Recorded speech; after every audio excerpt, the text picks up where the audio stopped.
Good afternoon. This is Miesha with Starseed Awakening. And we're going to have a very special guest today. We're going to have Lorien FENTON, and she's the producer of the new, actually, it's the third annual Mind Control and Summit 3. It's also known as the Super Soldier Summit. So she's going to be talking about that and how she got into it, how she started the whole thing. And we'll have her in just about 5 minutes. I'm just going to tell you a little bit about the other things. I'll be speaking there as well on Sunday, and every morning I'm going to be having the support group on Saturday and Sunday at 8:30. And as we'd love to have you come, because you can come and get daily tickets as well. But if you can't make it, you can also just come to the support group. That starts at 8:30, and that is an MK Ultra at 8 o'clock. It starts at 8. That's okay. And that would be, for MK Ultra, Super Soldier, Target Individual, everyone. Now, to tell you a little bit more about Starseed Awakening, I'm just going to let you know that we have Niara Isley coming to the Starseed Awakening group on the 6th of June. And Niara Isley is also going to be one of the speakers at the Mind Control Summit. And she is a fascinating, interesting woman, has an amazing story. She will be at my home on the 6th at 7 o'clock. So do go to the meetup site and RSVP. The seating is limited to just, I like a comfortable 25 people in my living room. So please come and RSVP first before you come. Now, I'd like one moment here. Okay, we just had a little tech thing here going on. So also, I think that's really just about it. It isn't. The internet. I have actually 3 groups on the internet. I have 2 experiencer groups that I facilitate, and then I have a lovely lady named Kat Bull who facilitates our MK Ultra group on the MK Ultra private closed group. So do join those groups. They are on Wednesday at 4 o'clock. Just go to Facebook, Starseed Awakening, and on Sunday at 11 a.m. That's for the European people, so that it works out, that time works out better for them. And then the MK Ultra, the next one will be on the 9th at 4 o'clock in the afternoon. That's Pacific Standard Time on all of those. So now I think we're just going to go on to our guest, and she's a very interesting lady and has had a very exciting life. And she's going to share about her life. She's going to share why and how she started Super Soldier Summit or Mind Control Summits. And without further ado, I just want to welcome Lorien FENTON so much. She's a dear friend as well. Yes, I tell everybody if they've got any issues at all, like it's contacting MK Ultra, Mind Control in any way, shape, or form, they get into Miesha's support groups immediately. And I have a new lady for you. She's in Wonderful. the UK, and I think I'll tell a little bit about her, just if she doesn't mind. I hope she doesn't mind. I was presenting at the New Living Expo in San Mateo, California, a few weeks ago, and I met this woman. She is from Ireland, and she heard about the New Living Expo, and she was going through the program, and lo and behold, Miesha, I think we've gotten into the consciousness spiritual groups now, because she saw on there that I was talking about super soldiers, mind control, and how it happened to me. Basically was my premise on it, the whole thing. And it's the first time, I think, in the history of any type of new age, like conscious life expos or anything like that, that this kind of, it is a dark subject in a lot of ways. Yes, and most of the people that I apply to speak at their events won't have me. because they don't want, it's like this. You love the light, but you don't want to look at the dark. Exactly. And it's rather scary to me in a weird way, and I'm going off on a tangent, but I think this is important to get out there to people, is that, sure. Yourself, you're an amazing presenter, so is Niara, and so is Melinda Leslie, and all the people involved in this kind of Milabs experience, the MK Ultra programming, the targeted individual, and the super soldiers, and everybody else involved in this whole type of mind control programming. The New Age expos and all the people out there putting on these big conferences really don't want us around, because we tell the truth. And that is one of the reasons I started putting on they started out, the first year was a Super Soldier Summit, because I was kind of dared into doing it. But the biggest joke of the whole first event was, oh my God, you're going to get all these super soldiers together in one house? You know what? You're going to wake up dead. No. And I said, I don't think so. This is a big joke, and everybody laughed about it. It was kind of the motto. It's like, we're all going to wake up dead. And, so it was quite funny. But what happened from that first experience was that a camaraderie was happening. People became aware of it. We had over 50 people show up, which I was absolutely shocked. It was just a one-day event. Oh, yeah. And I got to tell you, the funniest part about the whole thing is that half of them were psychologists. Whoa. Yes, Whoa. Marin That's County good. in Northern California. Yeah, They need to learn very this. respectful. Oh, my. And I had a psychologist on the stage with the super soldiers, for the ones that were telling their personal stories, which, by the way, folks, I never put out on YouTube. I never put out on the internet.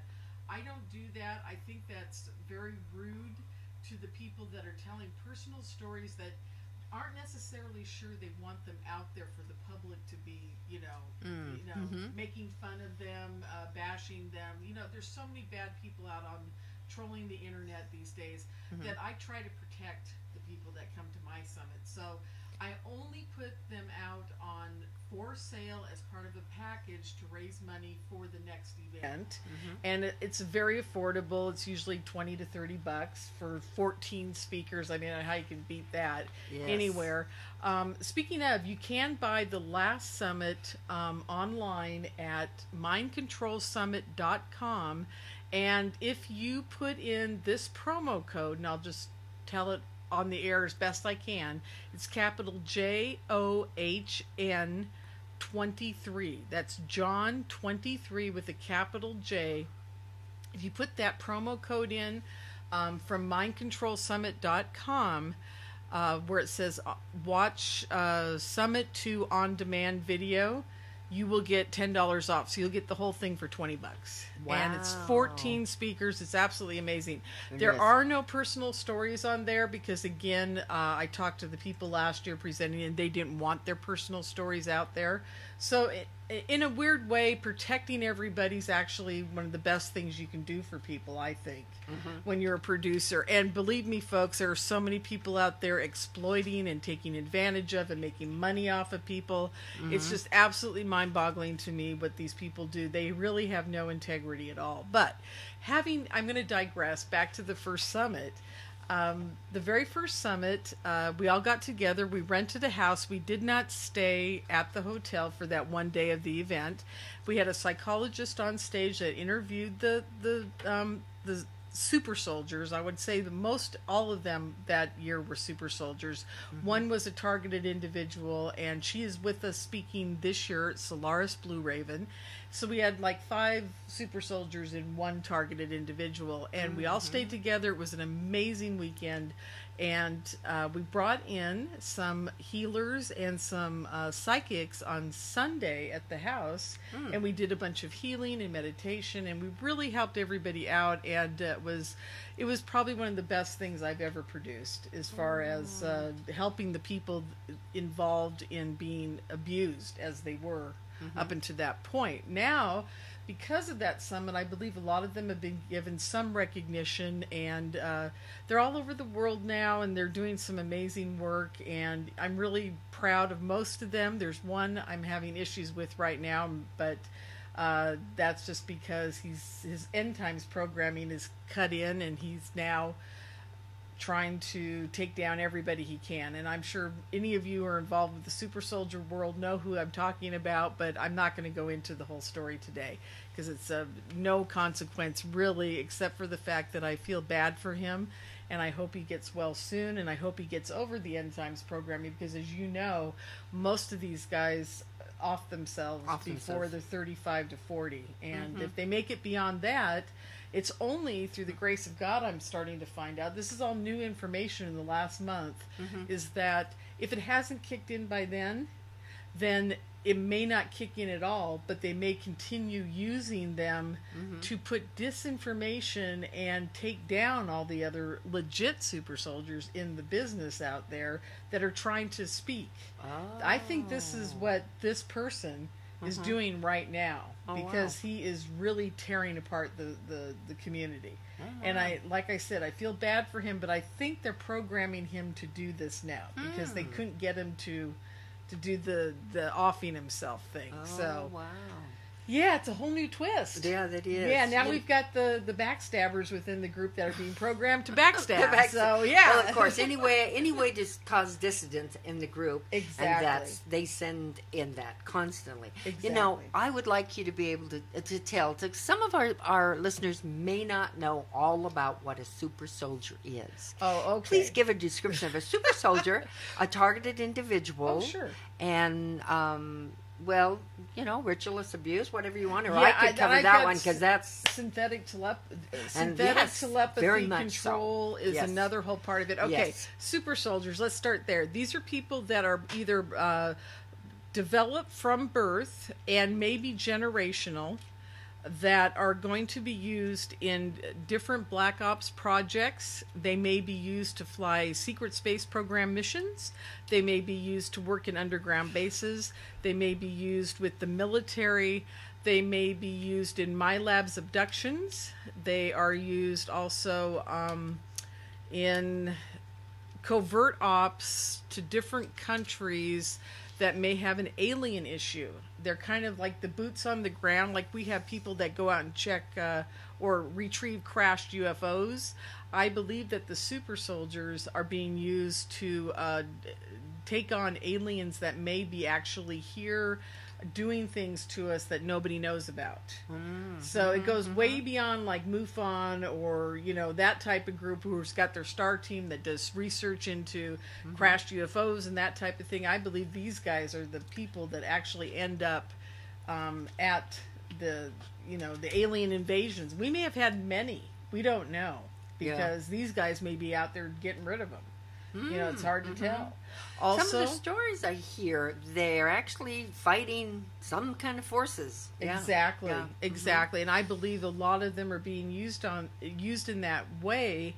But also, and here's the kicker on this, folks, is it's also transcends dimension and time.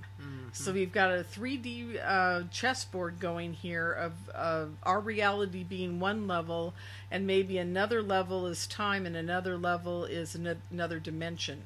So you've got to realize that they're playing these people. The aliens have got to be involved in some way, shape, or form to be able to have gotten that technology to be able to use these people on all three chessboards at the same time.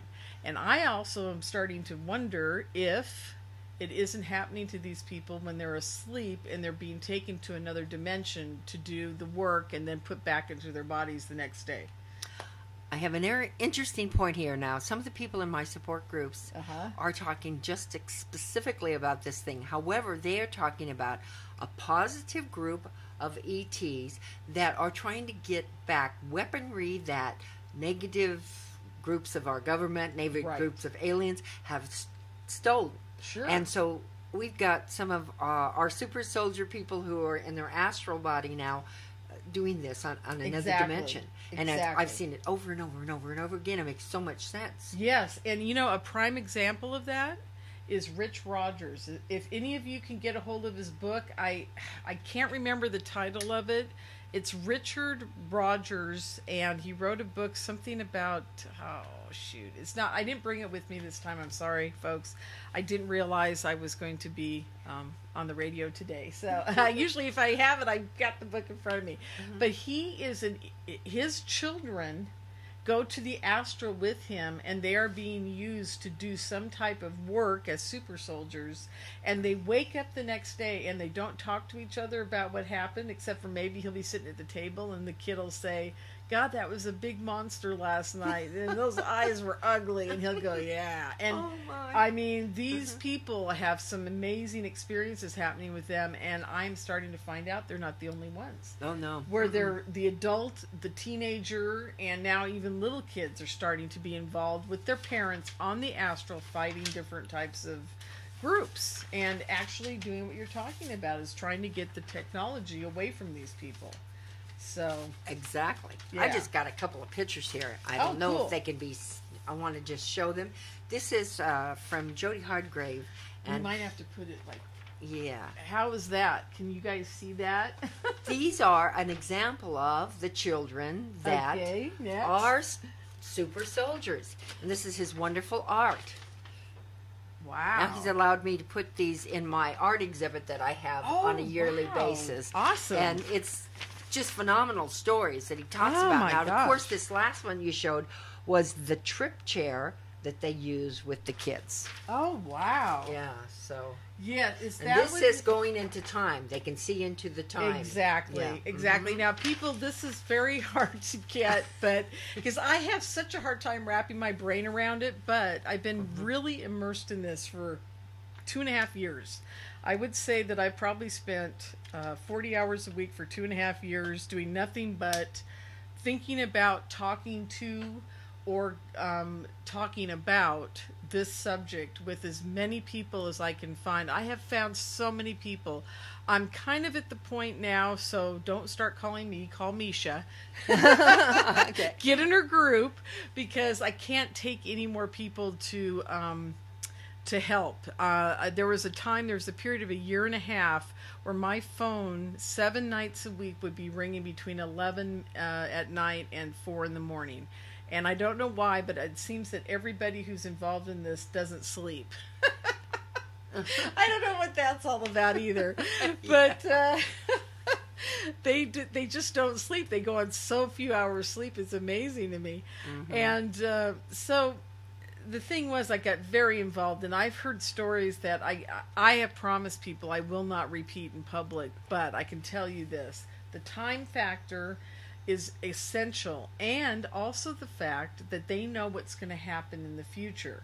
Mm-hmm. And that the battle really is like a chess game of where we see the future, they see the future, we try to change it, they try to change it. Mm-hmm. It's a constant battle of that 24/7. Mm-hmm. And if people don't understand that, then you're going to lose a lot, because it really lays the groundwork for where this is actually the jumping off point for the super soldiers.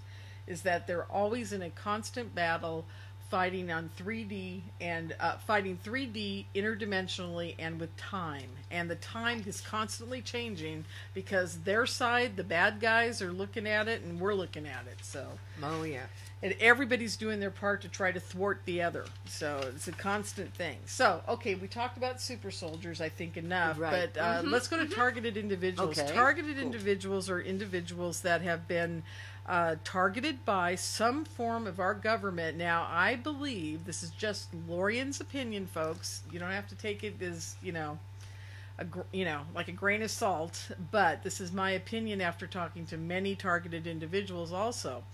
Oh, by the way, if you're a targeted individual, there's an amazing group on Friday nights at 6 p.m. Pacific with Derek Robinson at Freedom from Covert Harassment and Surveillance. And I think it's freedom and then the letters for that. So it's freedom from covert harassment and surveillance. Just look it up on Google and it'll take you to the website.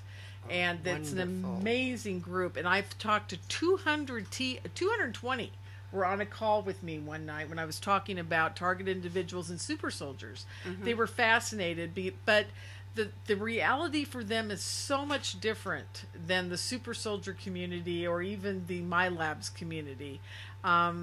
It's much closer to, I would say, the MK Ultra community, the more mind control community, because they are being electronically, their bodies are being bombarded with frequencies and waves and telepathy into their heads. A lot of them hear voices of people that are at a like control board talking to them, and and a lot of them, oh my God, I don't even know where to start. I've got 3 people. Well, Ron Gilman will be at the summit this year again, and he's had some amazing new experiences happen to him where they're projecting people into his front yard doing a kind of a play act, and then they, at the end of it, they all point at him, and they're holographic. Whoa. And he says he's got video of it. I don't know how clear these people are, but he says they're beaming it there just for him to see. And I've asked him if other people have seen it with him, and he goes, I haven't been able to get anybody to wake up during the time it happens. So it seems to be that they're knocking them out with alien technology, just like they do when they do an abduction. So I'm very curious about this. So this is going to be very interesting. But anyhow, they're beaming thoughts into his head. He knows who his people are. They say horrible things to him. They say things like, we're going to rape your daughter. We're going to kill your mother. And then they just, folks, it isn't just we're going to do this. They have all the time in the world. They're in his head. They don't care what time it is. They've got all day to sit there and describe in detail how they're going to do it, which makes it just even more insidious. I get crazy when I hear this stuff. And then Sam Jenkins also is another targeted individual that is, I would say he's a Milabs and a super soldier, and he's about everything there is out there, but he likes to be considered more of a targeted individual. He is also having voices beamed into his head. His body is being bombarded by electronic frequencies that burn him, and he can never sleep for more than like an hour at a time because they turn on a switch and it makes his whole body tingle, but like he's being electrified. Yeah, he's in my group. Oh God, he's amazing. Anyhow, and finally, after 6 months or a year of talking to Sam, I asked him, I said, Sam, you've got so much material, will you write a book? And he did, and it was wonderful. And he's going to be bringing that to the summit this year, and it's just an amazing book. You can get it, not sure where you can get it right now, but Miesha will have that information for you next time. Yes, we'll figure it out. Yeah, and I'll also post it on Facebook as well. Oh, wonderful! Great, yeah. So Sam's got some amazing stories. He's actually been able to figure out who these people are that are targeting him. He's asked them their names, and they've given him some information on the sly, which is, I think, very intriguing. So, yeah, he'll be presenting at the summit. Anyhow, these are targeted individuals in that sense where they're being, they have voice-to-skull communication going on, whereas there's other targeted individuals that I've met up with that are just getting like the sensation of being raped as a woman and also being raped as a man, which is very interesting. Oh wow! Yeah, it's electronic again. It's some kind of field they put them in, and they are physically being tortured, but there's nothing there to see. Now, I don't know how they're doing this, but it is just, I think it's horrific to think that that's the kind of thing that would be happening to you, especially a man. I mean, women, yes, it's horrible too, but guys are just not used to that kind of thing. You know, at least women can say, well, at least I've felt that before. You know, guys, right, you know, it's a little harder on them, and it's harder on their psyche and a lot of, you know, I think women handle this so much better than the men do. Oh, really? Oh, yeah, in this whole thing. Well, the men do not do well with out of control. Yes, they need to be really, in that control. Yeah, well, I'm going to tell my story here in a second when we're done with the description. So, and if I have any questions about this so that they're understanding, I'll ask you. Is sure. that okay? Yeah, all right, great. All so right, we got a chat roll going. Yeah, we have a chat room going. Yeah, that's why I'm listening very, very intently, but I'm also doing, because I am a starseed and an experiencer, it's very easy to multitask. Yes. and DID. Exactly. It's really easy to multitask. It is. It's like you've got to be OCD for them to even want you at all. Exactly. I've come to that conclusion, too. Everybody I've talked to in this whole community has some form of OCD or some form of ADHD. Correct, thank you, and all the other dyslexia, Ds and whatever. yeah, They ODD, have it all of it. Yes, and it's Asperger's. Asperger's is huge in this community too. That's another thing. Oh my God, I'm beginning to wonder if I don't have a touch of it, and I know my sister does. She was never diagnosed, but now that I look back on everything in her life, I finally figured out that's what it is. But I've wondered. But I've tried to get myself out of my shell. I used to be very quiet and introvert. You never know it. Well, we never know that. I know. And I was a professional dancer. And you never know that now by looking at me either. But, dancing is very interesting. It's an amazing form of expression artistically, but you don't have to speak. Oh, yeah, that's true. And I loved it for that reason, because I hated talking to people. I love dancing. So anyhow, but back to where we were. Okay, back to targeted individuals. There's just so many forms, folks. And my favorite thing to tell people to do if they don't know what a targeted individual is and want to get some answers is to go to the Jesse Ventura show on conspiracy theory. Yeah, that was a great one. And watch the Brain Invaders episode. I believe it's still up online on truetv.com. That's TRU.TV, I think. And watch that episode. It will explain everything. And it also has within it Dr. John Hall, who will be presenting at the summit tomorrow, this weekend, and also Robert Duncan, who will be presenting at the summit again this weekend. So if you want to see who two of the guys are that are going to be there that are pretty, you guys, these are high up in the whole scheme of things as far as people knowing who they are, because they're very outspoken about this. They will be there. And also, I'm not sure if Derek was not in that, but Derek Robinson from Freedom from Covert Harassment and Surveillance will also be there, and several of the people that were in that episode will not be at the summit, but I have talked to them personally, and they can explain, the guys that will be there this year explaining, they're Las Vegas people. I got 3 Las Vegas targeted individuals to come to the summit this year and tell their story about what's being done to them.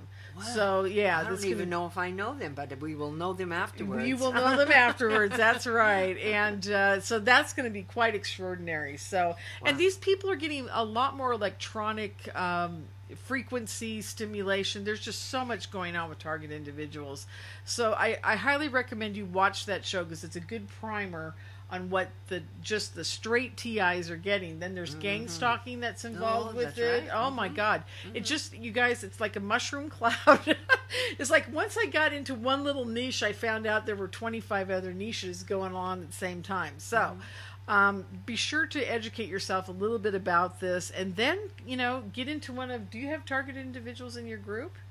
Yes, I do. Yes, I do. Oh, wonderful. So if you got into Miesha's group, you would start learning from their stories, and then you could tell your stories, and I think things would work out a lot better. I can tell you this, there are a lot of people out there fighting the government right now on a regular basis, trying to bring lawsuits to different...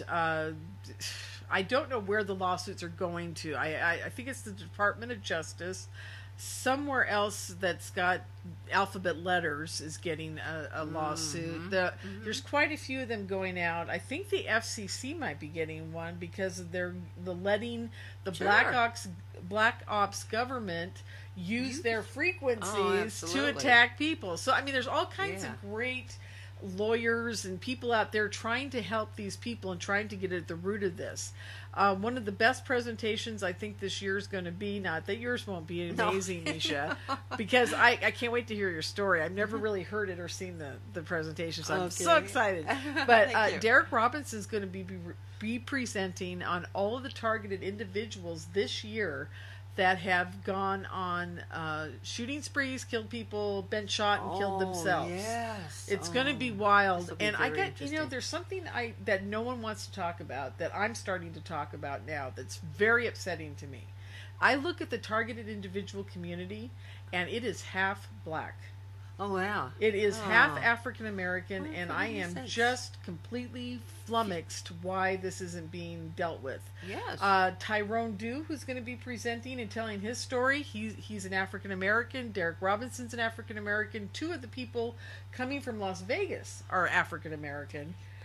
It's absolutely amazing. Oh, I was just trying to get the name Oh, yeah. of about one of them, but we'll talk later. Yeah, we'll talk later about that. But I'm telling you, encouraged him to.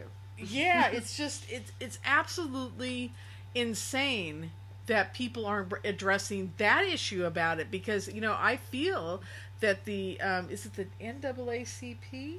Yes. They should be involved. They should be involved, and they should. It's Skokiki, whatever that. When they gave the guys the syphilis back in the 40s or 50s, right. It's that all over again, but worse. I mean, I'm flabbergasted. Yeah, 2 of mine are black gentlemen. Yeah, so tell me, and I get on that phone call where there's 220 people and half of them are. So I'm going, wait, there's or at least a third. I would say a third, because I don't know who spoke up and who didn't, but that night there were at least a third African American people speaking up. A lot of them women. It was just amazing. And so anyhow, Derek's gonna talk about all these targeted people. Aaron Alexis, who shot up the Naval Yard, that poor woman with her baby that rammed the car into the White House and was shot. I mean, all these people. It's just mind-boggling to me. Anyhow, so they're targeted individual, and they have got sleepers. They're sleepers as well. And what do you mean by sleepers? A sleeper, well, okay, now this is an old technology probably, so they've all changed now. But with the MK Ultra that I was in, they put into place sleepers that we would be woke up at a certain time to do something. Go out of an altar, go to in an altered state, and they can do shootings, everything. So I think it's the same thing. We just used to call it sleepers. Okay, I'm not sure it's the same. And the reason I'm saying that is because these people are tortured, and they are told day in and day out, if you don't do what we tell you you're going to do, we're going to kill you. I think it's a little bit different. It's different because before they implanted it in the brain. Whereas this, they're doing the targeted and torturing them throughout. They torture them, and then they finally say the only way this is going to end is if you go shoot up that Naval Yard. That type of thing. And they hound them for years. I mean, Aaron Alexis was asking for help months before this happened. He's saying, they're making me do this. They're making, it's quite a bit different, and it's worse. I mean, it's terrible. Isn't that awful? That is awful. I mean, I thought the MK Ultra programs were bad. Yeah, right. But nothing. Where you go, suddenly I'm going to kill people. Well, this is nuts. This is so insidious. This is so far. That's why I have another person doing my mind control, because she understands that a lot more than I do. Oh, and here's another part that is not going to make people happy out there either.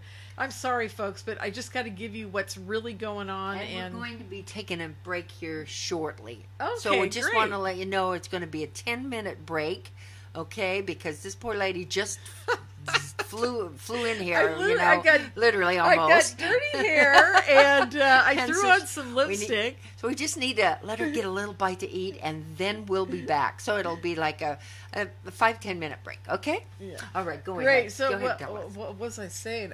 Oh, the new technology. Oh, well, let's see. I got through super soldiers, targeted individuals. What was the other part? And did I mess you up because you said there's one last thing? Yes, I was going to talk about this, and I just wanted to bring it up quickly. And this is something that people really don't want to hear nowadays, but I've got to tell you, folks. The old paradigm of the implants with the chips that are detectable are gone. They have been using a synthetic, it's like a silicone gel when they shoot it into you, and all they need is a needle to do it now. And it's actually got nanotech built in, so that what it does is it goes through your bloodstream and stays and then clumps together in the cartilage, wherever it's programmed to check into, because all of our cartilage and ligaments have just a different little tweak to it to tell it where to grow. Okay. So it attaches to those receptors, and it will grow right in there with it, and it will become a receiver and also sender and receiver. Wow. And it's made out of silicone, so your body doesn't reject it. It doesn't care that it's in there, and it's just, and it doesn't have to be very big. It can be the size of a little fingernail. alien technology. Yes, it is type. There, it comes from an alien technology that Yes. they developed to fit in our bodies. Some people's bodies are rejecting it, though. It's been very interesting, and I think those are the people that don't have as much of the reptilian DNA in them. Oh, all right. I think they're rejecting it more. And also, that's another Interesting. thing I didn't want to bring up till later, but I'm going to bring it up right now. There are quite a few people out there that are being targeted, I believe, not as targeted individuals, but as super soldiers, Milabs, and possibly the MK Ultra people like Kathy O'Brien and Miesha and Arizona Wilder and those type of women. I believe have some sort of DNA traits that they're looking for. Oh, yeah. Because I don't think they just picked you randomly. No, I they think sure they didn't. picked you because they knew they could do this to you because of your genetics. And I think they picked me and used whatever I had was available to them because of my genetics. And I always tell the story of my father was on his way to Korea, and the plane touches down in Hawaii. Now, this could be a coincidence, folks, but I don't believe in coincidences anymore. Not after what's happened to me. Gets in Hawaii, and a guy gets on the plane and says, "Norman Fenton, come down to the tarmac." Gets off the plane. His whole crew's going over. He's the guy that they had huge cannons in the Korean War that they blast over the zones. Okay. And he was the guy that took the radio receiver from the guys out in the front lines for the coordinates of where to shoot the cannon. And then he'd have to figure wind and whatever, and he came up with the calculations where to send that cannon fire. So, and he was very good at it. So he gets off the plane, and the guy says, "Are you related to General Fenton?" And he says, "Yes, I am." And now my father, the card that he is, he thought, well, this is a great opportunity. What's that? I don't think he thought it was going to get him what he got. He ended up getting a really cush job loading the boats going over to Korea with supplies and tanks and things like that. He had a great mind for math and that type of thing, so they had him doing that. And it takes somebody who's pretty good at figuring out weight loads and where things go. So he did that, and he golfed. He said all of that, and he helped produce propaganda films.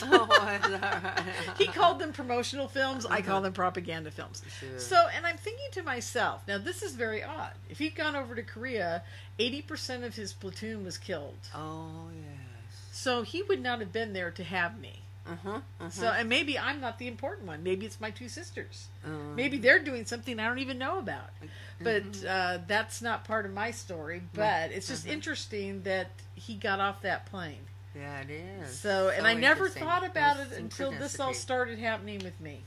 So, anyhow, I have quite a story to tell. So, how much time do we have? We're going to be going on break here, but one quick question. Sure. We've got a couple of questions there.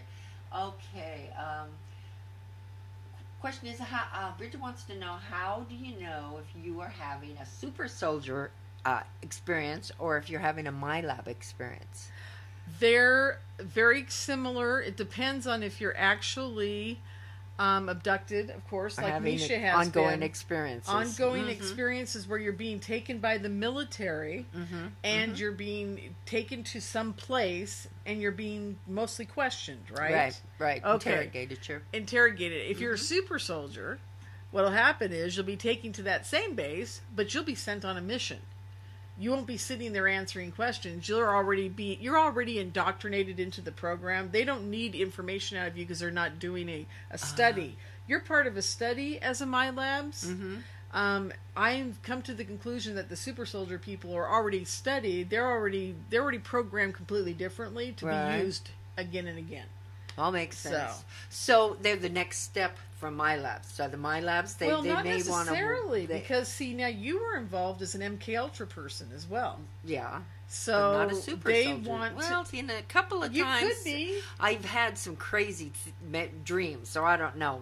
You Well, I could was be. running around with a gun and uniform, and these were always underground, and I was like running with some others. Well, see now, So what I think I is don't know. happening is that they may have used you several times in missions, but they also used you more in a 3D reality here on the surface of the planet. Yes, they did. And so they wanted to check in to see what was going on with your programming, how it was working. So it's more of it's kind of like they bring you in for a checkup. You know, to make sure the programming's still working, or if the programming's broke and you're older, maybe they want to check you to see what they can use you for now still. Right, Believe me, these guys never give up. They put a lot of money into you, and they do not want to let go. That's right. But as you get older, there is, hoping that we get less kind of and useless. Less. Yes. Right. I keep saying, why did you wake me up at 53 and a half? You know? But I guess I needed to know what I had done in the past. Right. Because see, now I look back on a lot of things and I go, oh, geez, now that makes sense. Sure. You know? Absolutely. Yeah. It's pretty wild. So, any more questions? Yes. Can we Okay, can we find to have implants found? I guess what they're asking, is there some way we can have these implants found? Oh, the synthetic? I have quite a few. Okay. Would there be quite a few, or do they basically do one, or what is this? With I'm not sure on the new technology if it takes more than one. I know that with the older technology, sometimes people had 2, 3. Sometimes more. Sometimes they were putting metal limbs in people. I mean, my God, they've been doing some wild stuff. But as far as detecting the older technology, if you believe that you were implanted before, let's say, 2000... there's a gentleman, I hope he's going to make it up to the conference. I haven't heard from him. I've been calling him by the name of Coburn. He worked with Dr. Roger Lehr, and he has all the devices to check for the older style of the implants. And I think he said to me, I might even be able to develop something that might be able to find the synthetic ones. But he's not sure. He's still working on it. We hope he comes to the summit. I hope he does show up. I've been trying to get a hold of him, but to no avail. So he said he would, but we'll see. So, but if you don't catch up with him now, you can always catch up with him or other people at some different conference. International UFO Congress in Phoenix, outside of Phoenix at Fountain Hills. He usually shows up there. Oh, so right. That's another place you can check. I'm just checking with our producer. Do we go in now, or would? Now's good. Now's good. Now's good. Okay. Now's good. But how many more? Like we've touched on Target, Super Soldier. Not too much with MK Ultra, but that kind of went in, and we were talking about that. We can talk more about it if you want to. I just want to make sure we get in time for your story. Oh, my story, yeah. Well, I can do that in a nutshell. We can go longer with it. Depends. And, okay, so then we can do that when we get back. Yeah. And I'll ask. Somebody keeps getting. They keep getting disconnected. Okay, no questions. Okay. All right, so we're going to go ahead and go on a break for a little while and give Lauren a little chance to get a bite. Just a bite and a drink of water. Yes, poor thing. That'd be Her wonderful. water's in there. All right. Thank you. And we'll see you. We'll be right back.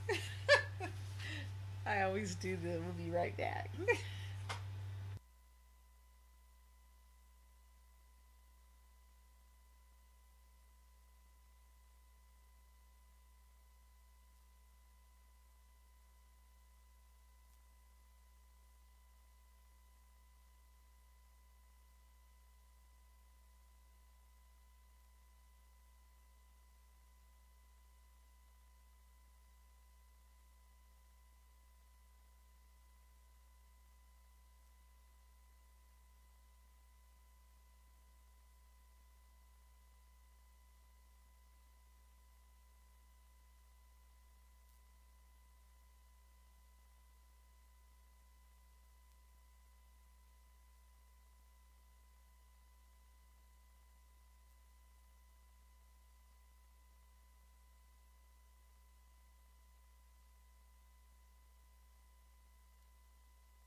Hi, and we are back. I'm back here with Lauren Fenton, my friend, and the producer of the Mind Control and Super Soldier Summit that is here in Las Vegas for, it starts tomorrow at 6 o'clock tomorrow night, and it goes till 10 o'clock on Sunday. And I'll be having support groups on Saturday and Sunday prior to the whole thing starting at 8 a.m. So you can also get the whole thing for just such a low price for all the speakers and all the information that you are going to blow your mind. The information Yes. that you get in these, it blows your mind.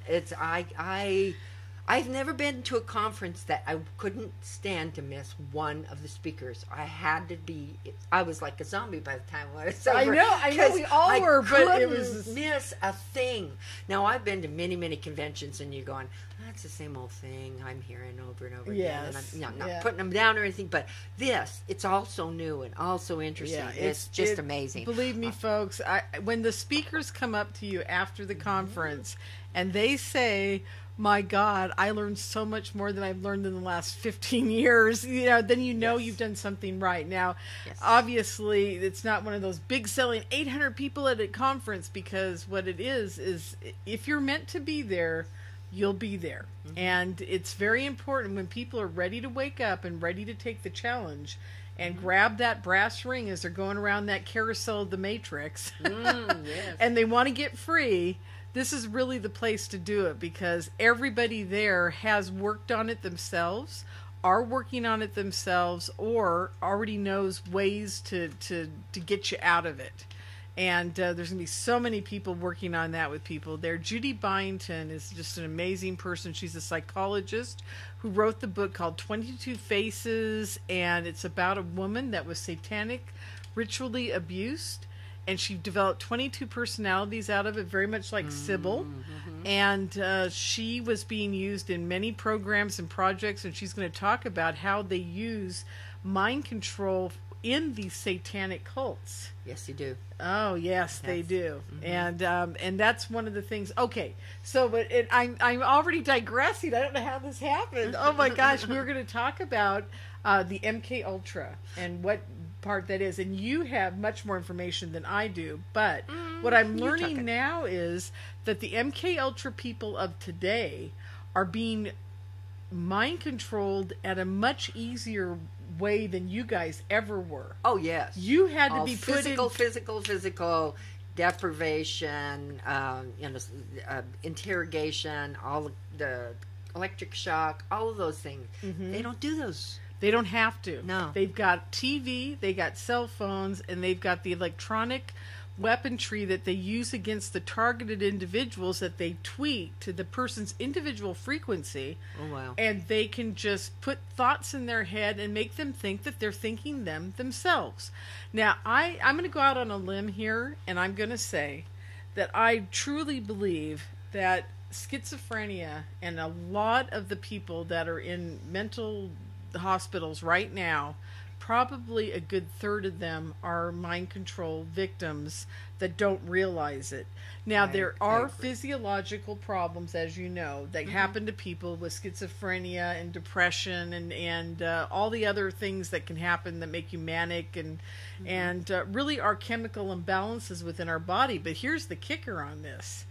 I have discovered through my remote viewing techniques that the actual way the aliens and the black ops and all those groups make you feel love, hate, and all those things that they bring out within you, they're all triggered through our endocrine system. And they use our physical endocrine chemicals to induce thoughts and things and actions within and emotions within our mind. And we have that, the Black Ops people have that down to an absolute science. Yes, they do. And they can do it with frequency, they can do it with vibration, they can do it with chemicals, like I said.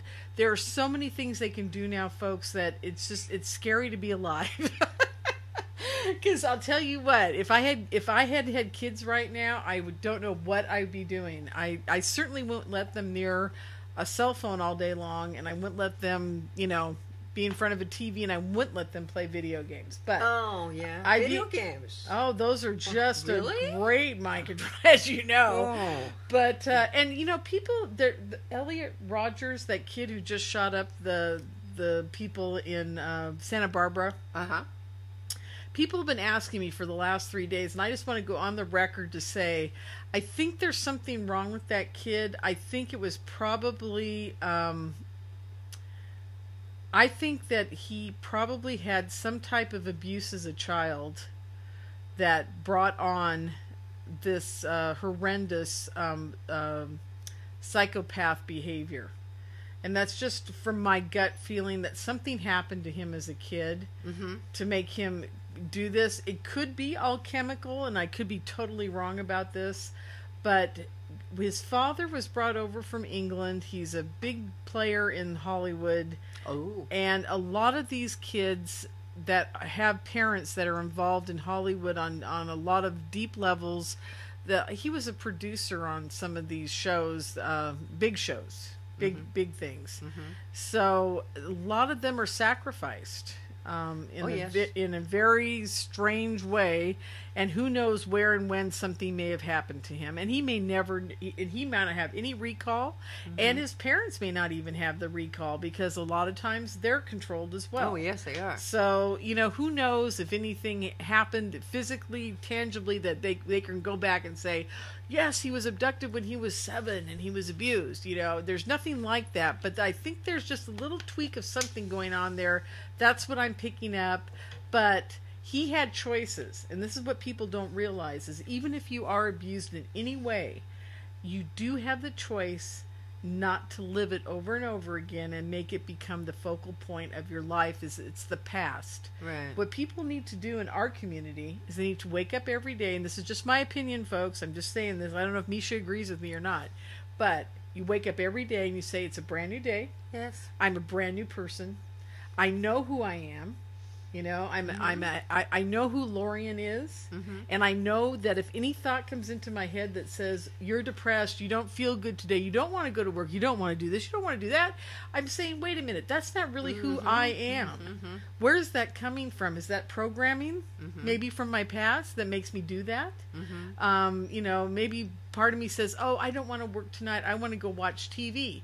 Well, where's that coming from? TV's not changing my life or making it any better. It's just it's a tool to keep me from getting stuff done. So I know that's not me doing that. I know it may be one of my personalities telling me, oh, let's go play, everybody has that to a point, whether they're programmed or not in the programs. But the thing to do in our lives is that it becomes very prominent, and it becomes the front voice, and it becomes the way you live your life. There's so many mind-controlled MK Ultra people, super soldiers, target individuals that every day they wake up and they're afraid to live life. And they get caught in what I call the looping process. As you know, Miesha, I kind of coined this. Niara coined it too. It's where you constantly are living in the past, and you're constantly asking yourself, why me? And you go to everybody you know and go, why is this happening to me? Why is this happening? And looking for an answer that doesn't exist. Exactly. Because the only way we're ever going to find out why any of us were ever used, I believe, is we're either going to have to die, and I think the answer will come there, because I've been to that place. I've been to the death place. I've experienced the love. And I think once you get there, whatever dimension that is, whatever happened here really doesn't matter. Doesn't matter. No. It's of no consequence, because love and the amazing feeling you have there override all of this insanity. And I truly believe this is the playground of the evil and the light. And there's a constant war, and there is a matrix. So you've got to break yourself out of the matrix first. Second, you have to say, oh my God, look what they've been doing to me, address the issue, and then move on and say, hey, I'm lucky to be alive. I've got another day ahead of me, and I'm not going to let this control my life. I am me. I'm going to go out and have a good day every day.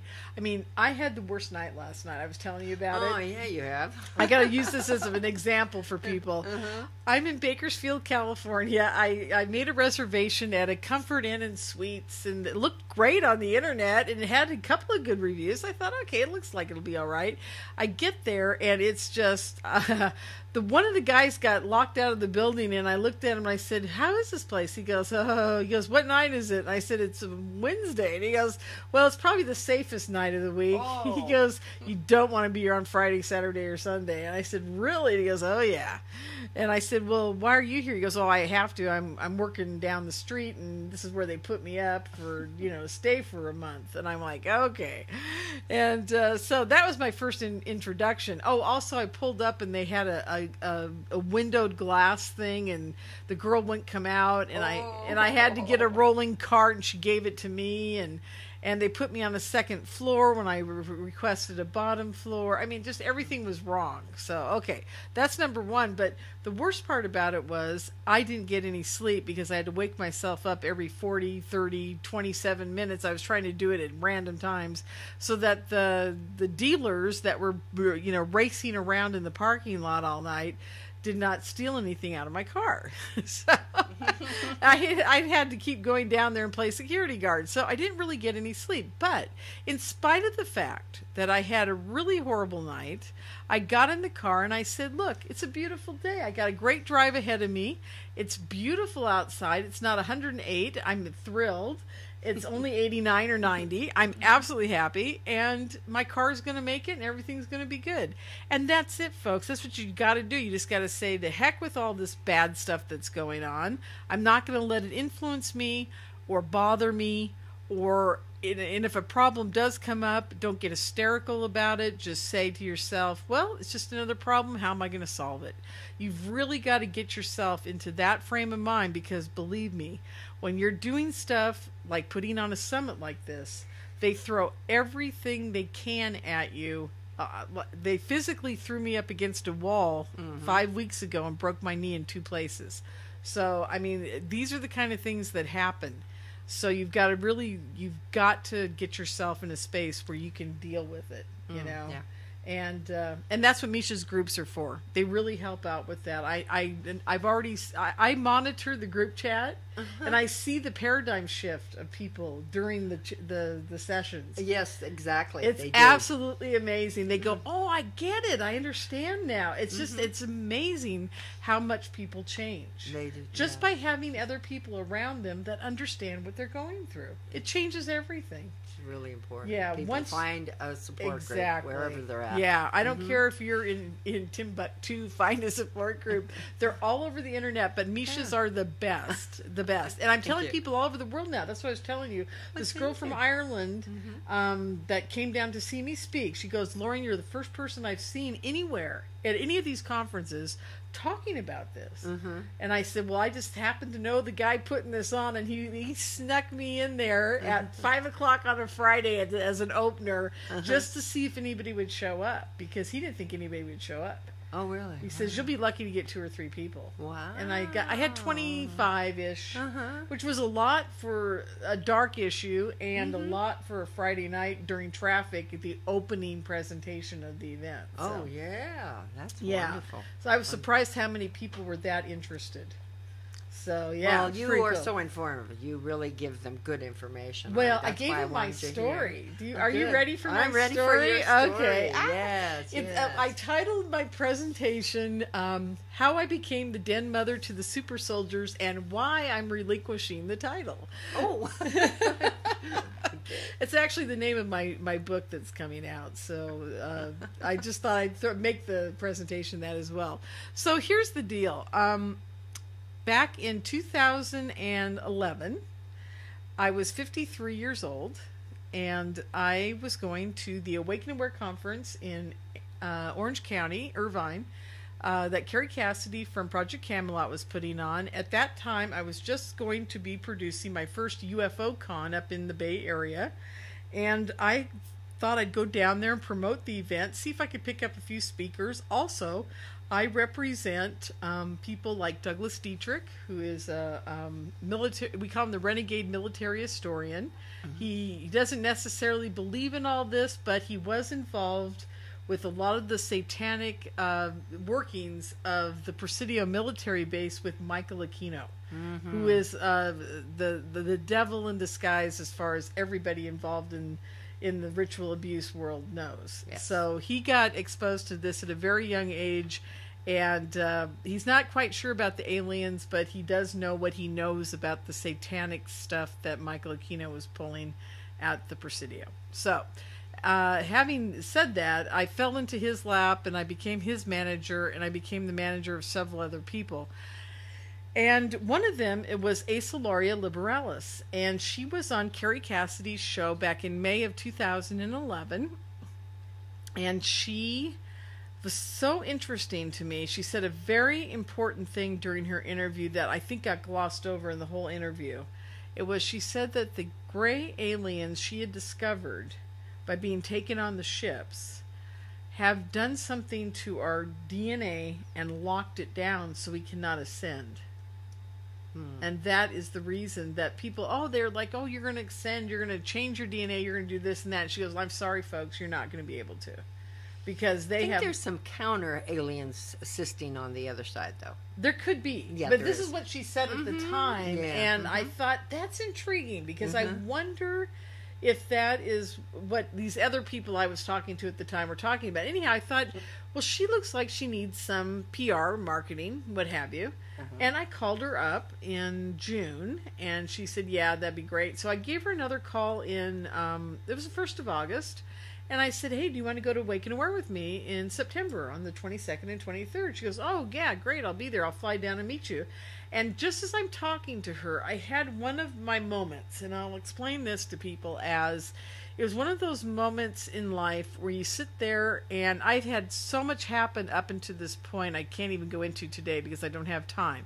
But let's put it this way. I almost died. I lost every client I had. I had nothing. I was almost living in my car. Luckily, a church paid my rent for a couple of months, and I got food from a food bank, and I was surviving. And then this whole thing with her came along in May, and Douglas came along also at the same time. And I thought, well, this is where I'll start going. I'll start producing conferences again, and I will start working with people and be their PR marketing person. And so that's what I'm doing. So, but I had a very profound moment. It's a moment where I could feel a shift in my spiritual consciousness.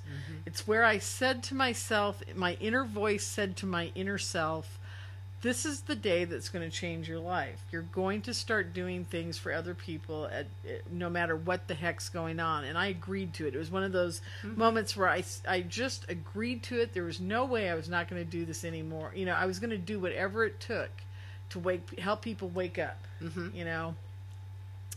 And I had a real shift. It was like I could almost feel a physical shift, but I knew it was a spiritual shift. And I was talking to her on the phone at the same time while this is all happening. And, you know, it happens in a fraction of a second. It doesn't happen like over 3 minutes. So it was yeah. And then you have this feeling and then it's gone. The second that feeling was gone, there was a helicopter over my house within 100 feet. Now, we did not hear it coming. It was just there. It appeared. And it's going like this. It's circling nose in around the house at about 100 feet over the house. Oh, yeah. Really loud. I mean, really loud. She could hear it over the phone. And there's a point to this, and you'll hear this in a minute. She could hear it over the phone, so she knew it was there. So I said, oh, you know, I had my roommate go out and look at what color it was. And he goes, oh, it's black. And he goes, I can see a guy in a helmet on the side where a door would be open. And there's a guy in a bubble head also flying the thing. I said, oh, God, they're that low? And he goes, yeah. I said, okay, great. So a few minutes later, they stop and they take off. And I could hear them leave. Okay, now this is important because what happens next is her and I go to Awake and Aware together. She flies down and meets me. We're sitting there. It's Friday night. Duncan O'Finian is speaking with Miranda, his girlfriend, for the first time she's talking. He's probably a second or third time at Awake and Aware speaking. And Miranda says something during her speech. She goes, I hear this voice in the back of my head screaming all the time. And I was flabbergasted, folks. I'm looking around the room, and there's 500 people in this room, and I'm looking all over, and there isn't one other person in the room looking around like me. I thought, well, that's got to be weird, because you know what? I've had a voice in the back of my head that I finally stopped hearing about 52 or 53 years old, that when I was in my 20s, I'd be meditating, and I'd hear this woman screaming. Really, I mean, loud, like death-curdling scream. Oh, and I stopped meditating in that way. I stopped going to all these meditation groups. I meditate differently now. I've got a whole new way of doing it, and it worked perfectly. And to block out that screaming sound. And it only happened again, like, not every night, but many nights as I'm falling asleep, and I could hear it sometimes when I'm waking up in the morning. And then one day, miraculously, after I asked to have an implant removed, the screaming stopped, which I thought was intriguing, because I did probably have an implant removed as well, and that's another whole story for another day.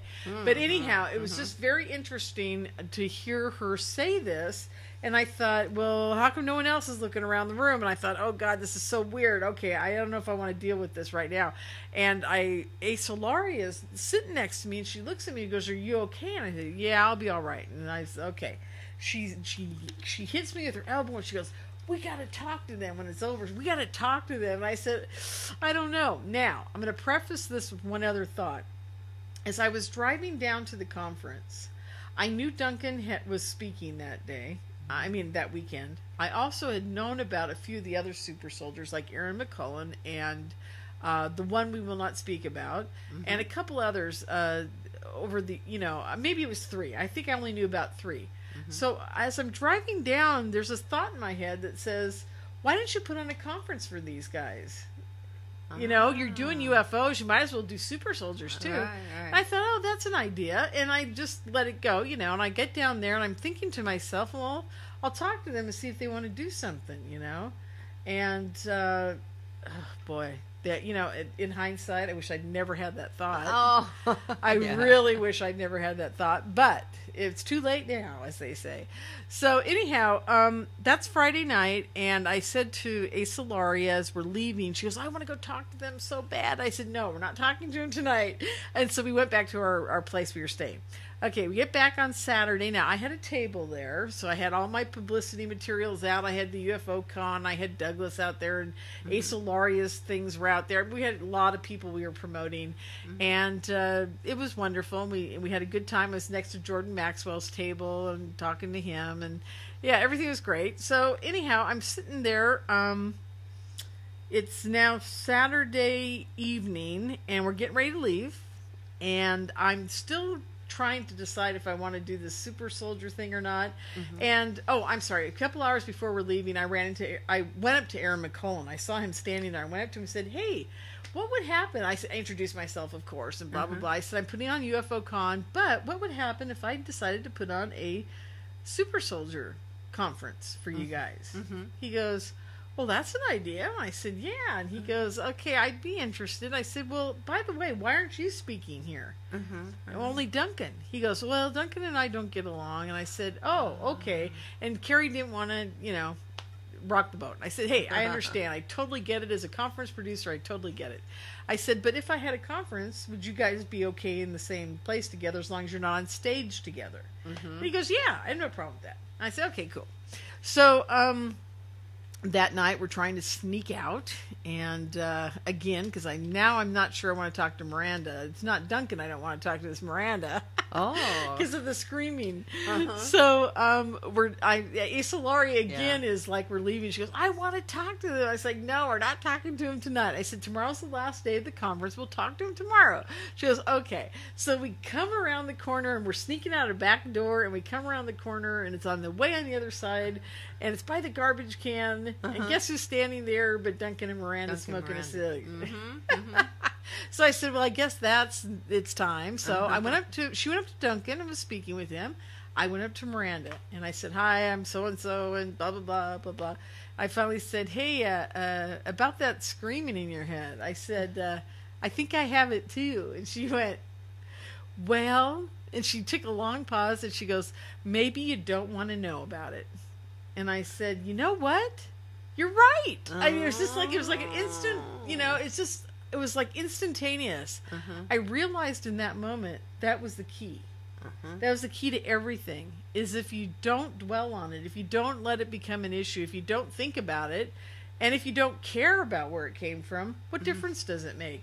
Now that I've been into this for 2.5, 3 years now, I'm realizing where it came from and what happened, and I know the story, and I have a very good idea of what's going on. But in that moment, I was like, yeah, I don't need to know about it. Who cares, right? Right. So it was just wonderful relief, and it was the best thing anybody's ever told me, and I thank Miranda to this day for having said that. Anyhow, so we talked to Duncan also a little bit, and I said, hey, if I put on a conference, you want to be involved? He said, sure, okay. So, yeah, so everything's great. So we went home. Now, this is the part I tell people that if you don't know about how insidious this mind control is, this is the point in my life where everything changed. It wasn't meeting Duncan. It wasn't talking to David Wilcock. It wasn't being at it wasn't any of that. It wasn't talking to Aaron. I'm telling you, folks, it wasn't anything. It was this one decisive moment. And this is what blew my mind, and still to this day blows my mind more than anything else that I've dealt with. And this is this is the part of the story. I'm sitting on the bed. It's 3 o'clock in the morning. I'm just going to bed. Asa Loria's in the room across the hall from me at a house we're staying at. And she'd just gone to bed. And I realized I hadn't checked my email that day. So I popped open my computer, and just as I'm flipping the lid up, I thought to myself, I wonder if Asa Loria remembers the day the helicopter appeared over the house. Now, I'm thinking this. It took a fraction of a second to think it.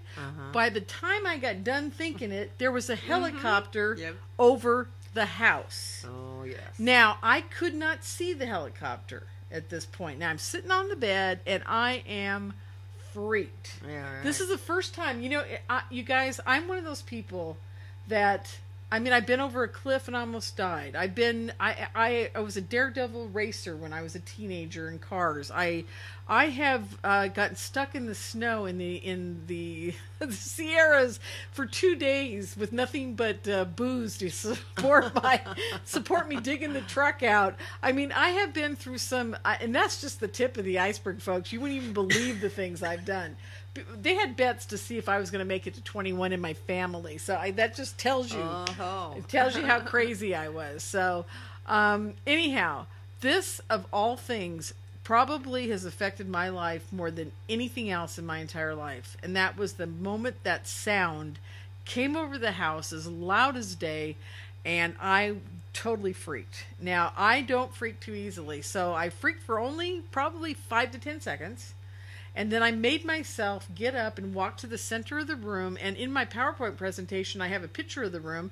And I show you the window I walk up to.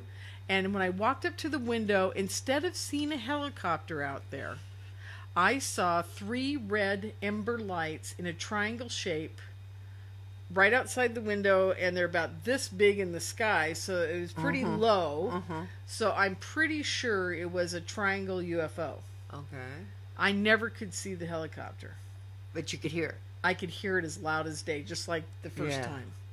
So now I'm really freaking out, because now I don't see a helicopter, but that doesn't mean there isn't one there, and I still to this day don't know. But we know the aliens or our Black Ops people, which I think were in that triangle. I don't think it was the aliens, or maybe it was both. You could be. Are up there. It probably was both, because being able to make a helicopter appear like that, sounds like alien technology. Yeah, and be outside the window, and it just really freaked me out. This is probably the moment where I just go, oh my God, they can do anything in a fraction of a second as I think about it. Oh, yeah. That changed everything for me. Everything in a heartbeat. And that made my conviction to put on anything that I was going to do an absolute yes. Okay, so that was the moment everything got put in place. The next night, and by the way, I get up the next morning and I ask everybody, did you hear the helicopter over the house? Not one person did. So now, 2.5 years later, I'm wondering if they didn't make me just hear that. Hear it in your head. Hear it in my head. And then, just like I did when Asa Loria, when the real one or the holographic one was over the house the first time. Okay. Yeah. Just to tell me the aliens, or the aliens and the Black Ops, can do anything they want to me in the moment. Right. Okay, could have been either one or all of it or who knows, but could it have been a positive group of AT? Just maybe that were saying yes, do the conference. Do the conference. You're the one to do it. Yeah. And here's the ship. We're here watching over you. Now that could have been. And that was the other place my mind went. I'm still not sure though, so I'm kind of. I've asked them to give me a sign. Mm-hmm. For this conference, at this conference, to let me know. So that goes out to all aliens and working on our side. If you're going to show up at the conference and tell me you were there and this is what I'm supposed to be doing, okay? Because I really need an answer to this at some point, I guess. Oh, yes. So, anyhow, the next day gets a little more interesting for a lot of the story. How much time do we have? Oh, my God. 15 minutes. Oh, good. Okay. This is only going to take about 10. So. Okay. The next day is Sunday, and we're back at the conference, and now I've had the screaming in the head. Talked to both Duncan and Aaron. I've also talked to a lot of other people about UFO Con, so I'm pretty conferenced out at this point. And now I've had probably the most mind blowing experience of my life that wasn't.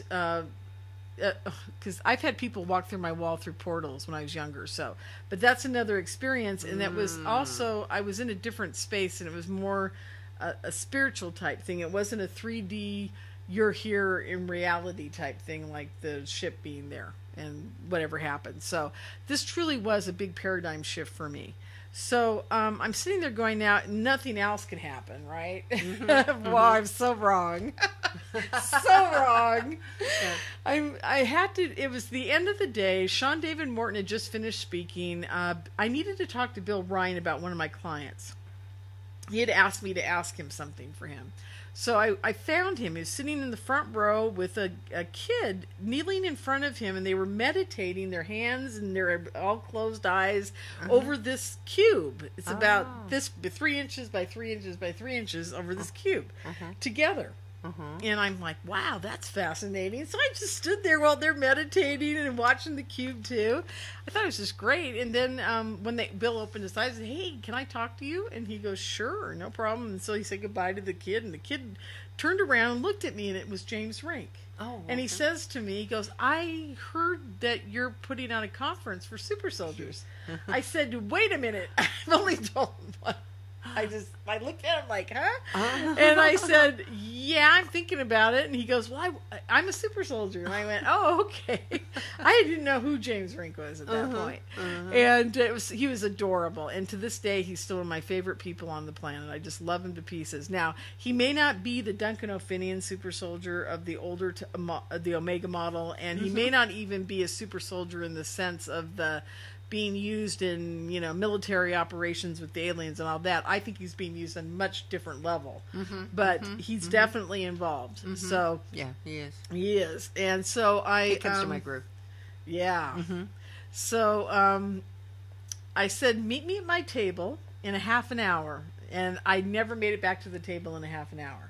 So it's the end of the night, we're packing up, and Acelari and I are talking about the weekend, and James walks up to the table with a good-looking guy, and he goes, James says hi, and Acelari starts talking to him, and my head's down, and I look up, and I look at this guy, and the first words out of my mouth are, I know you. And it was like, you know how you have deja vu? Well, this was like deja vu to the 1,000th power. Oh, wow. I looked at this guy. It was Max Spears. And I took one look at him, and I said, oh, my God, I know you. And he goes, I go, do you know me? He goes, no, I don't know you. And I said, okay, that's cool. Because now I'm having that feeling like I only get when my whole life is going to change completely. And it was, and I'm having a really hard time talking about it, because it's just, every time you talk about it, you know how you get, your throat starts to close up, and it gets very difficult to discuss because we're programmed not to talk about it. And not let the world know what they've done to us. Exactly. So it gets very difficult. But here's what happens. We go to dinner that night, and he started telling me, Max was talking to me quite a bit about the Nazi satanic stuff that was going on that he was very much aware of. I was having a really hard time at dinner. I was getting a very queasy, upset stomach feeling, and I love to eat. I'm Italian, and I was like, this is not right for me. Right, yeah. So it's 2 or 3 o'clock in the morning. They leave, and that was the evening that started the whole 3 years of the Super Soldiers summits, or the 2 years of them. They leave. The next morning was the second shift in my life that really, really changed everything for me. I started to wake up. It was about 8 o'clock in the morning. We were, Asa, Lorien, and I were both driving back. She was driving with me back to San Francisco from LA. And I started to wake up, and I had what I can only describe as people want to say I was dreaming it. I don't feel it was not dreaming. It was much more than a dream. It was like a movie of me being with Max. We're in this lodge together. He and I obviously are doing our thing together. We're naked, but the interesting part about the whole thing is how our souls are connected in this lovemaking ritual. It's beyond sex. It goes way beyond sex. I don't know how to describe it, but it's as close. Kundalini? Yes. It's as close to the near-death experience, or the death experience I had of that love on the other dimension, but being brought into our bodies in this dimension as a couple, being what they call twinning. Okay? Now, I'm 17, and I know I'm 17 in that movie, and he's like 22. Oh, yeah. Now, in this 3D reality, right, I'm 56 and he's 36, folks. So it's like a whole new ball game for me. So now, but it doesn't stay nice and fun for, that been a nice dream, but, whatever. But it didn't stay that way long. It turned into, and I'm going to go into detail that I've never really gone into before, only because I can tell about this part better now that I've got a grip on it. I'm being strapped into a wooden chair with wheels on it, leather straps. I'm naked, and I'm being rolled through a doorway, and I can see the windows, and I've got the window in my PowerPoint presentation of this place, and it's an old wood-paneled castle type room, and it's like a dormitory of 5 beds here and 5 beds there, and I'm being parked near about 5 or 6 feet away from Max, who's having sex with another woman, and I'm torn up about it. But, and here's the kicker, and people are going to laugh and think I'm nuts, I can feel everything he's doing to that woman. And they wanted me to know that, which made me enraged, angry, and pissed. And all I can remember about that experience with Max is that he was so flat. It wasn't. He's having sex. Obviously, he was emotionless, and he looked at me with the saddest face I've ever seen on a human in my entire life. And that's as far as I can go into. A lot more things happen, but I want to give people the gist of the. Oh, there's a guy at the end on the right side of the room wearing a black outfit. Oh, yeah? A soldier type of outfit. I cannot tell you what. I couldn't see an insignia. I couldn't tell what was going on with that. I don't know who rolled me in. I don't know. But, this is what I remember. And who knows if it's a past life? Who knows if it was another dimension? Who knows if it even happened at all? Maybe people think that I would want to make up something that beautiful and that horrific all in the same time. I don't think so. No. This was not even in my paradigm, folks. I was all about rainbows and love, and I was a hippie and God consciousness and Saint Germain. I mean, I was never into any of this. I was never into any. I didn't even know what a super soldier was until I started hearing Duncan talk on the Coast to Coast, and in my brain they weren't anything like Captain America. I mean, I didn't do comics. I mean, I didn't do video game. I mean, I'm 53 years old. This is not in my paradigm, right? So for me to have that type of thing in my head had to come from an outer source. Oh, right. It really had to. I'd like to confirm something for you. Sure. I've had people in my group have people they know have the same kind of a situation, and there's nobody home. They're having sex with the woman or man, and they're going, "Hey, wait, no, no," and that person's gone. That person is gone, just like you were describing with Max. That's so they trippy. Control them completely. They have no idea what's going on themselves either. Probably. Exactly. I don't think Max knew what he was doing. That's why he didn't remember you. And that's why he doesn't remember me. And also, there's what I figured out from this whole thing was that Max was used in a breeding program, and he even now is starting to understand, it's starting to come to him as well, that I was used in the breeding program. What they needed from me, that I found out later, is probably my DNA. I look at 2 or 3 of the people that I have been cross paths with in this community, and they look like my sisters. It's very weird, and they have mannerisms of people in my family. And what's even weirder is we just look at each other and we kind of like know that they're related to me in some weird way. I've seen that too. And I've never had this happen, you guys. I swear to you, I got to 53 with a lot of crazy stuff happening. You know, I had the woman come through the wall. I had the John Lennon experience when I was out of body. I've had some really crazy stuff happen. And, you know, but they were all more, to me, like a spiritual thing with some group out there dealing with me on a very high spiritual level. Nothing like this. This is like, to me, it's more like reality TV. As compared to God TV, which is very different for me. And I'll tell you what, man, why they waited till I was 53, but it explained something to me. I had this one time that I actually wrote Ann Strieber about. I wrote her and I said, Anne, I've never told anybody about this. It was like 15 years after it even happened. I was in my, I was like 29 or 30 when it happened. I went to sleep and I'm laid out on a metal table type of thing with my arms and legs on the metal. That's all I could feel. And my back. Now, this is going to be very graphic, folks, so I hope there's no kids in the audience, but my rear end was exposed, okay? Now, but they asked me permission to do it, which I find very intriguing. Maybe I made that up. I don't know. But they said to me, Lorien, we've got to do this. If we don't do this, you're going to die. Oh. We need your permission. Would you let us do it? I think what they are basically saying is don't fight us. Right. Okay? And I said yes. And they told me at the very beginning of this, keep your eyes closed the whole time. Do not open your eyes. It was hypnotic suggestion not to open my eyes.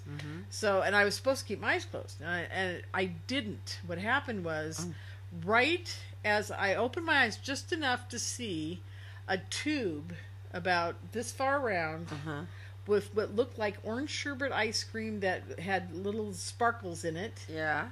Being put down my throat. All the way down into my stomach. And then I am what I call rinsed. The stuff goes through me and through my intestines and out the other end. Oh, okay. And they do this repeatedly. Wow. And it's very painful.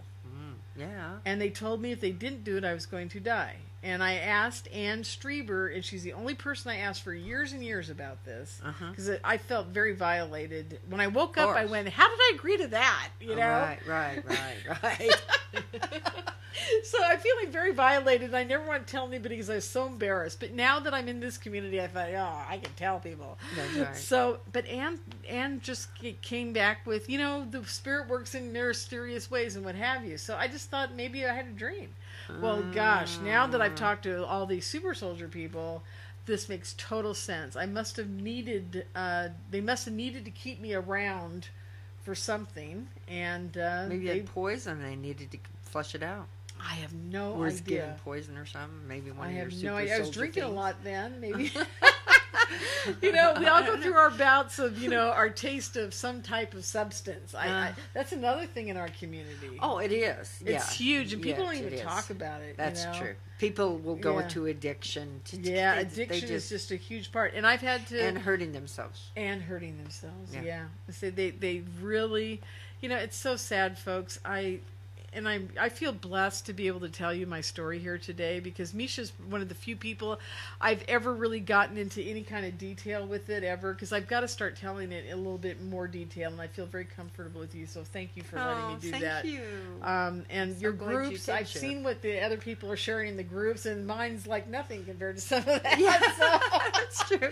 Oh my God. And you haven't come to the groups with the girls. Oh, Just boy. ladies only. Oh, boy. Sometimes those are whoa at the MK Ultra. Yeah, Whoa, yeah, yeah. They really I get think heavy. that would freak me out.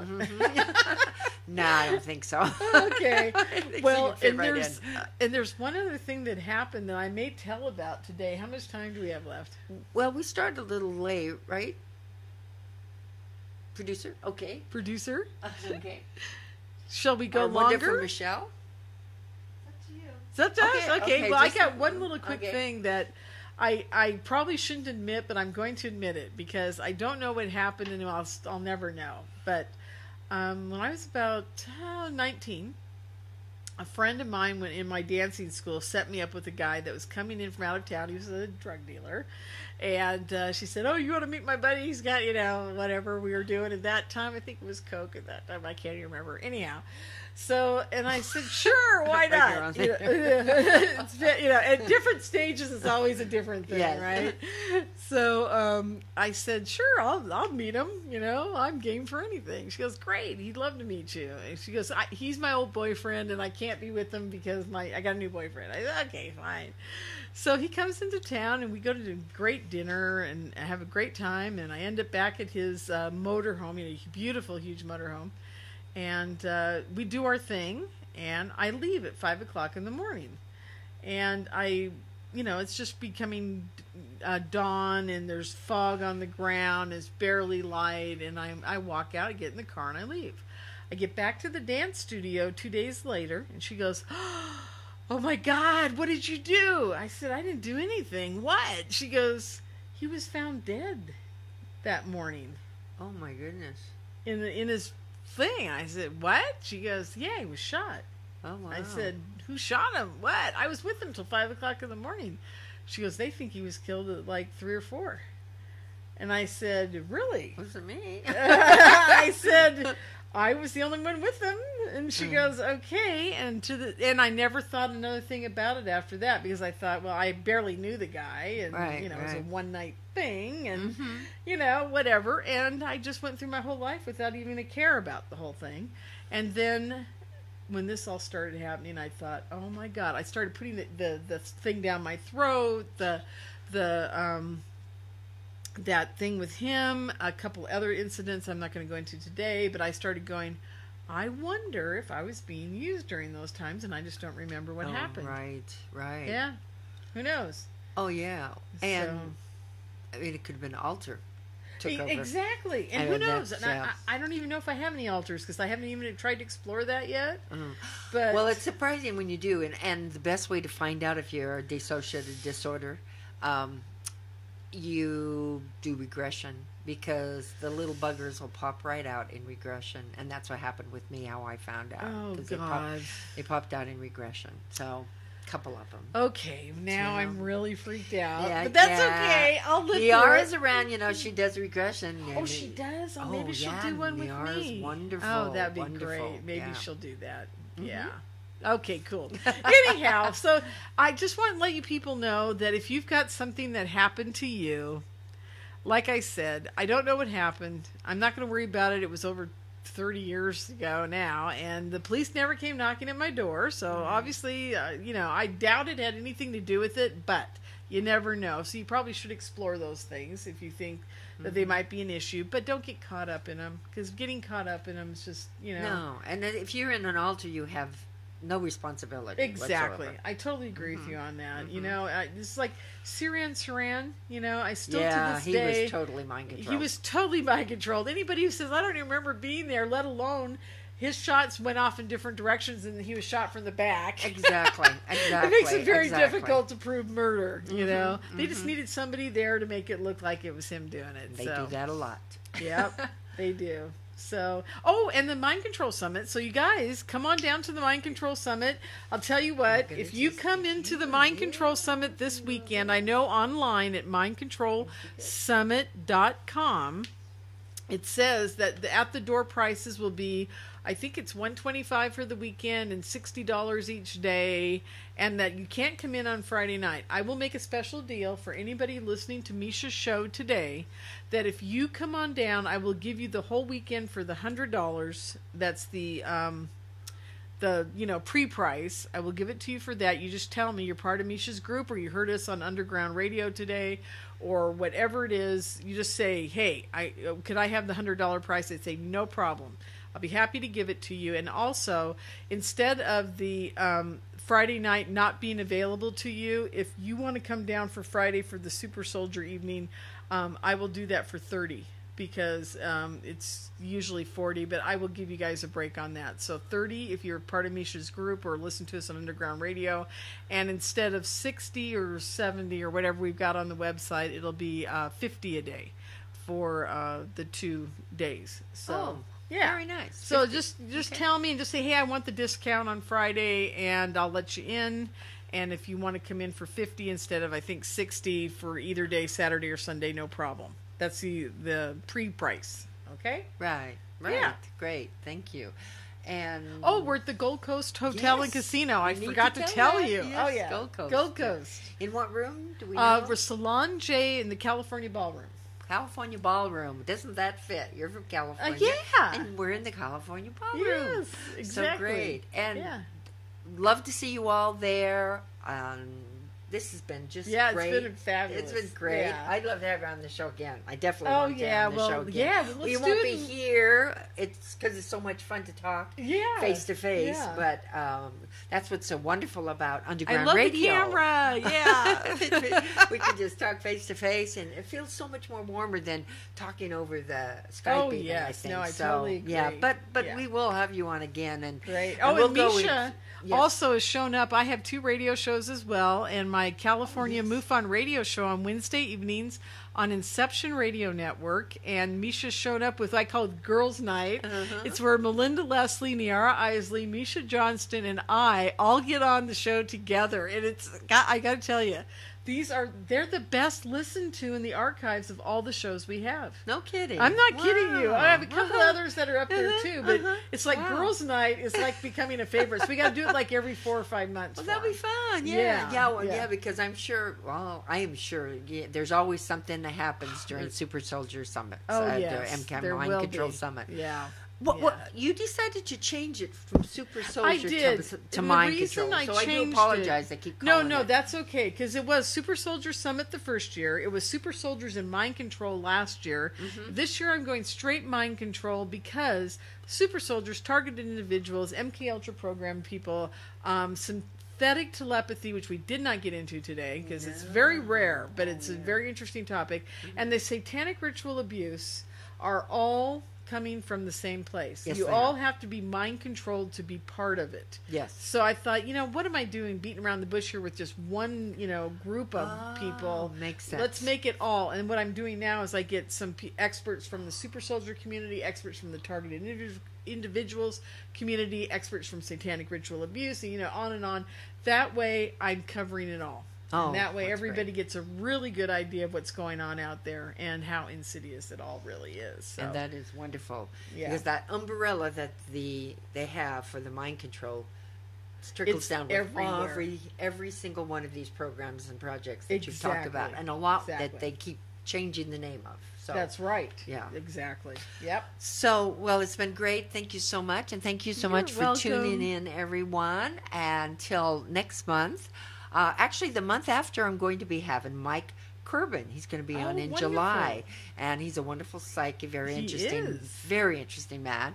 So he's going to be speaking in July, and I'm going to have a channeler, but I have to verify for sure, so I'm not going to give you her name yet for the next one. So thanks for coming. Good night.